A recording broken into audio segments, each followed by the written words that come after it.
Buenos días, Mauricio. ¿Qué opinas de los libros del Marqués de Sade? Fíjate, a mí nunca me entusiasmó. Entiendo que era un rebelde, en su concepción de la liberación sexual del libertinaje, que se llamaba en aquel momento, que le dio pie a que todos los curas de este mundo te digan que está bien la libertad, pero no el libertinaje, y no saben explicar qué es lo que están tratando de decir realmente. Pero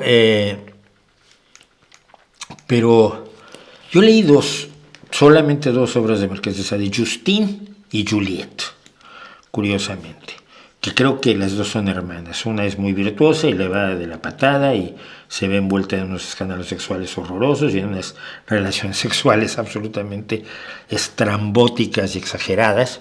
Era muy esperpéntico en sus maquinaciones sexuales, Sade, aparte de que él en sí era una persona que tenía unos gustos sexuales un tanto cuestionables, sobre todo porque ejercía la violencia en contra de las mujeres y fue varias veces acusado de violación y de secuestros y cuestiones por el estilo.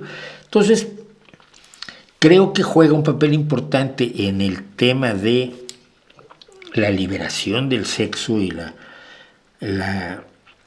apertura a la realidad de la sexualidad que tenemos que tener todos para que no sea otra vez uno de esos espacios oscuros que tenía mi familia, que eran tremendos, ¿no? No podías hablar de que alguien estaba embarazada porque una de mis tías empezó a santiguarse y cosas así. Pero no le hallo demasiado valor. Sin embargo, fíjate, curiosamente, tengo por ahí una foto mía en la celda del Marqués de Sade, en el Chateau, este pequeño castillo que está ahí, Dios mío, ¿cómo se llama? Châtelet.